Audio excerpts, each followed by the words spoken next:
আসসালামু আলাইকুম, স্বাগতম জানাচ্ছি বিবিসি নিউজ আন্তর্জাতিক সংবাদে। শুরুতেই সংবাদ শিরোনাম, এরপর বিস্তারিত।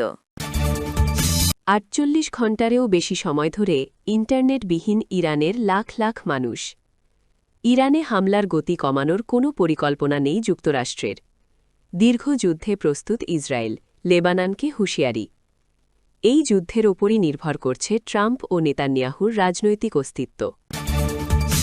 দর্শক, এতক্ষণ শুনছিলেন সংবাদ শিরোনাম। এখন বিস্তারিত।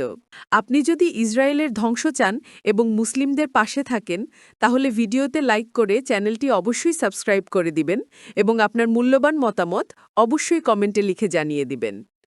এখন বিস্তারিত। ৪৮ ঘণ্টারও বেশি সময় ধরে ইন্টারনেটবিহীন ইরানের লাখ লাখ মানুষ। ইরানে গত ৪৮ ঘণ্টারও বেশি সময় ধরে লাখ লাখ মানুষ ইন্টারনেট সংযোগ বিচ্ছিন্ন অবস্থায় রয়েছেন বলে জানিয়েছে সাইবার নিরাপত্তা পর্যবেক্ষণকারী সংস্থা নেটব্লকস।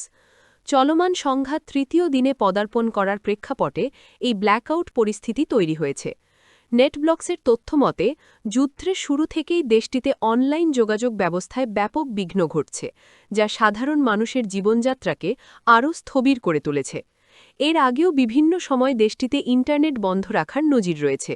বিশেষ করে গত জানুয়ারিতে সরকার বিরোধী বিক্ষোভ চলাকালে টানা কয়েক সপ্তাহ দেশটিতে ইন্টারনেট পরিষেবা স্থগিত রাখা হয়েছিল।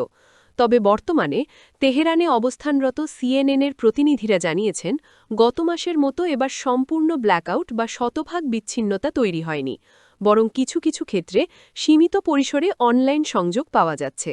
মূলত তথ্য প্রবাহ নিয়ন্ত্রণ এবং বড় ধরনের বিক্ষোভ দানা বাঁধতে না দেওয়ার কৌশল হিসেবেই এই পদক্ষেপ নেওয়া হয়েছে বলে ধারণা করা হচ্ছে। ইরানে হামলার গতি কমানোর কোনো পরিকল্পনা নেই যুক্তরাষ্ট্রের। যুক্তরাষ্ট্রের সেন্ট্রাল কমান্ড স্পষ্টভাবে জানিয়ে দিয়েছে যে ইরানের নেতৃত্ব ও সামরিক অবকাঠামো লক্ষ্য করে শুরু হওয়া ব্যাপক ভিত্তিক সামরিক অভিযানের গতি কমানোর কোনো পরিকল্পনা তাদের নেই। আল আরাবিয়া ইংলিশকে দেওয়া এক সাক্ষাৎকারে সেন্টকমের মুখপাত্র ক্যাপ্টেন টিম হকিন্স বলেন, তারা এই অভিযানকে অপ্রতিরোধ্য হিসাবে বর্ণনা করেছিলেন এবং বাস্তবেও তারা সেই লক্ষ্যেই কাজ করছেন। মার্কিন প্রেসিডেন্ট ডোনাল্ড ট্রাম্পের নির্দেশে শুরু হওয়া অপারেশন এপিক ফিউরির মূল উদ্দেশ্য হল ইরানি শাসনের হুমকি নির্মূল করে আমেরিকানদের সুরক্ষা নিশ্চিত করা। এই অভিযানের অংশ হিসাবে গত ৩৬ বছর ধরে ক্ষমতায় থাকা ইরানের সর্বোচ্চ নেতা আয়াতুল্লাহ আলী খামেনি সহ দেশটির শীর্ষস্থানীয় সামরিক নেতাদের লক্ষ্যবস্তু করা হয়েছে। মার্কিন সামরিক কর্মকর্তারা জানিয়েছেন, মিসৌরির হোয়াইটম্যান বিমানঘাঁটি থেকে উড়ে আসা B-2 স্টেলথ বোমারু বিমান ব্যবহার করে ইরানের ভূগর্ভস্থ ব্যালিস্টিক মিসাইল সংরক্ষণাগারগুলো ধ্বংস করা হয়েছে। এখন পর্যন্ত ইরান জুড়ে ১,০০০-এরও বেশি লক্ষ্যবস্তুতে আঘাত হানা হয়েছে বলে দাবি করেছে সেন্টকম। এর মধ্যে Islamic revolutionary guard corps IRGC এর সদর দপ্তর, কমান্ড অ্যান্ড কন্ট্রোল সেন্টার, বিমান প্রতিরক্ষা ব্যবস্থা, ব্যালিস্টিক মিসাইল সাইট এবং ইরানি নৌবাহিনীর জাহাজ ও সাবমেরিন উল্লেখযোগ্য। তবে এই অভিযানে মধ্যপ্রাচ্যের বিভিন্ন স্থানে ইরানের পাল্টা হামলায় অন্তত ৩ মার্কিন সেনার মৃত্যু হয়েছে এবং আরও হাতাহাতের আশঙ্কা করা হচ্ছে। মার্কিন অস্ত্রভাণ্ডার ও গোলাবারুদ ফুরিয়ে যাওয়ার বিষয়ে কিছু সাবেক কর্মকর্তা উদ্বেগ প্রকাশ করলেও সেন্টকমের সাবেক কমান্ডার জেনারেল জোসেফ ফোটেল মনে করেন, এই অভিযান চালিয়ে যাওয়ার জন্য যুক্তরাষ্ট্রের পর্যাপ্ত সম্পদ ও প্রস্তুতি রয়েছে। দীর্ঘযুদ্ধে প্রস্তুত ইসরায়েল, লেবাননকে হুঁশিয়ারি ইরানের। চালানো আগ্রাসনের জবাবে ইসরায়েলে হামলা চালিয়েছে লেবাননের সশস্ত্র গোষ্ঠী হিজবুল্লাহ। বিষয়টি নিয়ে সতর্ক অবস্থানে দখলদার দেশটি। তারা হিজবুল্লাহর বিরুদ্ধে লম্বা যুদ্ধের প্রস্তুতি নিয়ে রেখেছে। সোমবার ২ মার্চ সামরিক বাহিনীর প্রকাশ করা এক ভিডিওতে দেশটির সামরিক প্রধান ইয়াল জামির বলেছেন, হিজবুল্লাহর বিরুদ্ধে সোমবার ভোরে শুরু হওয়া লড়াই আরও অনেক দিন চলতে পারে। জামির বলেন, আমরা হিজবুল্লাহর বিরুদ্ধে একটি আক্রমণাত্মক অভিযান শুরু করেছি। হিজবুল্লাহর দাবি করা রকেট হামলার জবাবে ইসরায়েল লেবাননে ব্যাপক বিমান হামলা চালিয়েছে। এতে অর্ধশতাধিক লেবাননের মানুষ মারা গেছেন। ওই হামলার কয়েক ঘণ্টা পর জামির বলেন, আমাদের কয়েকদিন লড়াইয়ের জন্য প্রস্তুত থাকতে হবে। এর আগে ইসরায়েলের এক জ্যেষ্ঠ জেনারেল জানান, লেবাননে হামলার মাত্রা আরও বাড়ানো হবে। দেশটির সামরিক বাহিনীর নর্দার্ন কমান্ডের প্রধান রাফি মিলাও বলেন, হিজবুল্লাহ লেবানন রাষ্ট্রের বদলে ইরানি শাসন ব্যবস্থাকে বেছে নিয়েছে এবং আমাদের বেসরকারি নাগরিকদের ওপর হামলা শুরু করেছে। তাদের এর জন্য বড় মূল্য দিতে হবে। লেবাননের স্বাস্থ্য মন্ত্রণালয় সোমবার জানায়, ইসরায়েলি হামলায় অন্তত ৩১ জন নিহত এবং ১৪৯ জন আহত হয়েছেন। লেবাননের প্রেসিডেন্ট জোসেফ আউন বলেন, ইসরায়েলের দিকে রকেট নিক্ষেপ তার সরকারের লেবাননকে আঞ্চলিক যুদ্ধ থেকে দূরে রাখার প্রচেষ্টাকে ক্ষতিগ্রস্ত করছে।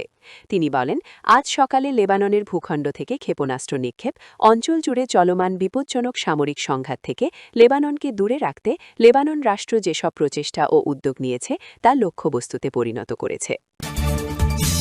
এই যুদ্ধের উপরই নির্ভর করছে ট্রাম্প ও নেতানিয়াহুর রাজনৈতিক অস্তিত্ব।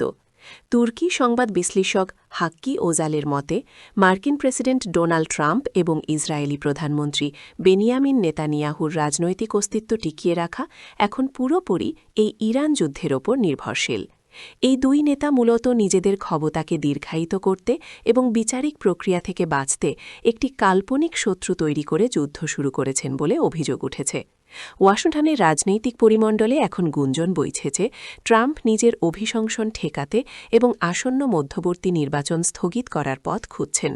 তার ঘনিষ্ঠ সহযোগীরা ইতিমধ্যে এমন একটি নির্বাহী আদেশের খসড়া তৈরি করছেন যা জরুরি অবস্থা ঘোষণার মাধ্যমে নির্বাচনের ওপর প্রেসিডেন্টের নিরঙ্কুশ ক্ষমতা নিশ্চিত করবে।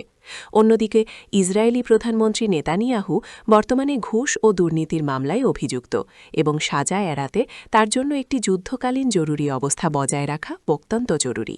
গাজা যুদ্ধ তাকে সেই সুযোগ করে দিলেও ট্রাম্পের শান্তি চুক্তির কারণে তা স্তীমিত হয়ে আসছিল। তাই ট্রাম্প ও নেতানিয়াহু উভয়ের স্বার্থে এমন একটি সংকটের প্রয়োজন ছিল যা একজনকে নির্বাচন বাতিল করতে এবং অন্যজনকে আদালতের কাঠগড়া থেকে দূরে রাখতে সাহায্য করবে।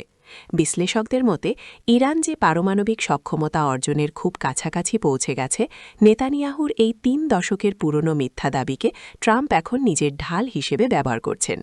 সমাজবিজ্ঞানী জন বোড্রিলারের সিমিউলেশন বা বাস্তবতার কৃত্রিম রূপক তত্ত্ব ব্যবহার করে ওজাল দেখিয়েছেন যে ট্রাম্প প্রশাসন জনমনে এমন একটি ভীতিকর চিত্র ফুটিয়ে তুলছে যা বাস্তবে নেই।